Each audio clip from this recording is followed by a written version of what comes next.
and he has delivered on that. We have, to Mr. Kyerematen's credit and to the glory of God, Owusu Danso, Kwame, Esquire, who is the running mate and just made 40, qualifies under the Constitution. So the youth are going to share in governance. And as Mr. Kyerematen said, he is a bridge to a future leadership in this country made up of people who will be of a different generation. He's there to clear the path for them. And this is the beginning. A presidency made up of Kyerematen and the youth is delivered.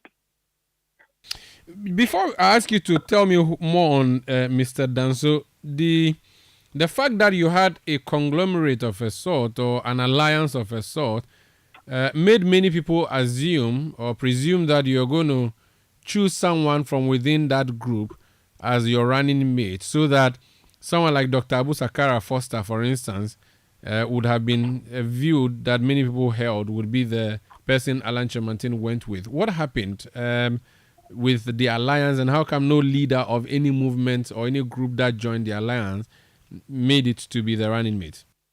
I have told you, it's an alliance that has endorsed Mr. Kyerematen for president, and Mr. Kyerematen has promised the youth and people of Ghana, as a leader, presidential candidate of the alliance, that a youthful person was going to be his vice.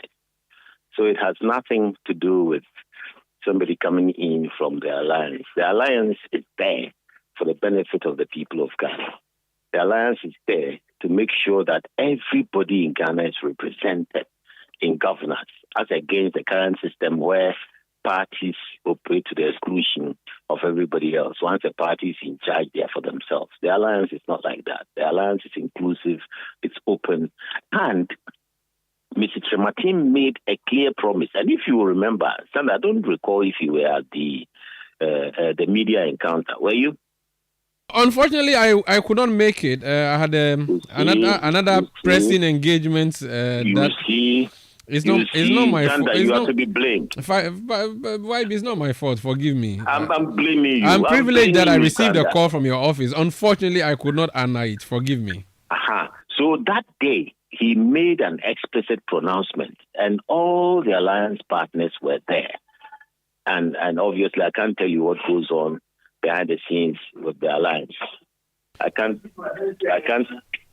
tell you everything about. Okay, but have all alliance members agreed that you should settle on Mr. Danso as running mate, including Abu Sakara Foster? All the alliance members, I think that this is the time for a youthful presence in the decision-making structure of Ghana. So who is he, ethnic background? Because usually in a national election, even though it's not a written rule, it's something we work with. The geographical hometown of that person, his religious background. Who is this person? Again, there was a criteria, and the most important part of this criteria was youthfulness in terms of bringing on board a very large segment of the population of Ghana into decision-making. So though, yes, we are made up of diverse peoples, we chose to go for what unites us. The promise of the future. That's what youth is about. Hope for change and the inclusiveness of what we are bringing. Inclusiveness in prosperity, inclusiveness in shared challenges. We overcome together irrespective of where we come from and which part of the country we come from. Mr. Danso Esquire is of two regional extractions. His mother is of Elmina in the central region, and his father is of the Oti region. So he straddles two regions, and I believe that should be enough. Okay, and his religion? He's a Christian. Why didn't you go north? But that's what I'm saying. No, I'm just saying you needed a youth, but I'm saying that you could have gotten a youth from the north too, or? We have found a youthful person who fits the criteria that was developed. He met at least 75% of the criteria that was developed. And that should be enough. Like I'm saying, I don't think the youth of this country are looking at things that distinguish them from each other, religion, region, and those things. They are looking for an opportunity to influence how things are done in this country, how we implement our policies, the impact of those policies. So you have kissed the votes of the North goodbye with that decision not to put a Northern on your. What makes you think that if you put a Northern on your table, you get the vote? I mean, until after since after Rawlings, we haven't seen a successful ticket that didn't have a North-South ticket. Sander, did Rawlings win on his ticket? That's what I said. Since after Rawlings, we haven't seen a ticket that hasn't been. How come Rawlings didn't win? How come Rawlings didn't lose? That was the early stage of our democracy. Did the MPP win on their tickets? Yes, MPP won Kufuor and Aliu Mahama, North-South. Mills North-South with Mahama. Mahama North-South with how many times did they lose before they won? You can't say that because they won after 3 attempts, that's what makes you win. So it's inconsequential. No, I think this country has moved on. I think this country is looking at capacity, competence, ability, hope in real implementation, hope in delivery, hope in things that will impact all of us, irrespective of religion, tribe, status, gender. Those are the things we profess in the Constitution. Those are the things we all say we believe.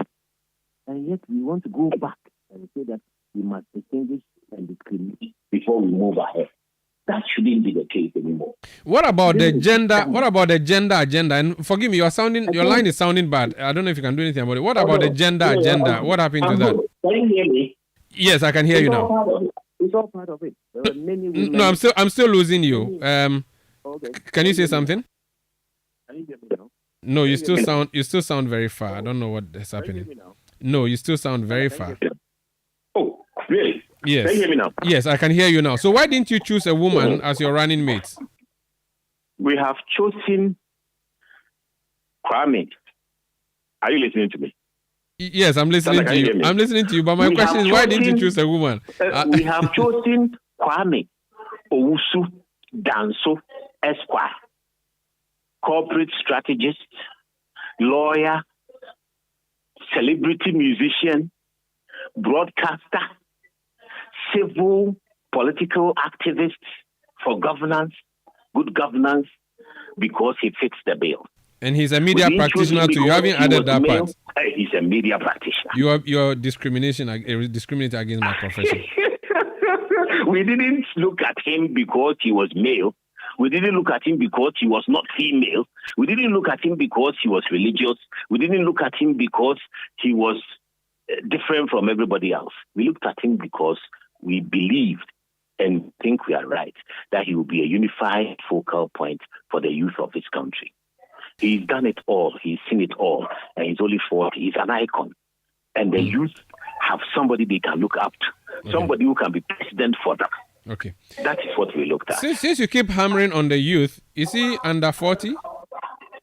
He's 40. No, you can't be under 40 and be on the ticket. I know, because you keep hammering on the youth, and I'm in my mind, in my mind, the youth should be younger than 40. So no, 18 to 45 comprise at the moment nearly 70% of our electoral register. People who have voted 4 times, people who have voted 3 times, people who have voted 2 times, people who have voted once. So he's older than 40. Well, maybe I am the one who is misquoting myself. But check it out. No problem. I would have loved to see YB as the running mate though, but I guess that ship has long sailed. Thank you so much for speaking to us. You don't effort. You forget vice. You use nice. Council, how come you are so mischievous? Council, I will change. I promise you. By January 7, 2025, I'll change. Thank you so much for speaking to us. When Alan is being sworn in, you will change. I have not added anything to it. I just said by 2027. I mean, by 2025, I will change. God bless Ghana. God bless you too, and God bless. Thank you so much. That's the Honorable Yaw Buaben Asamoa, former MP, and he's a member of the team, the Alan Kyerematen's Movement for Change.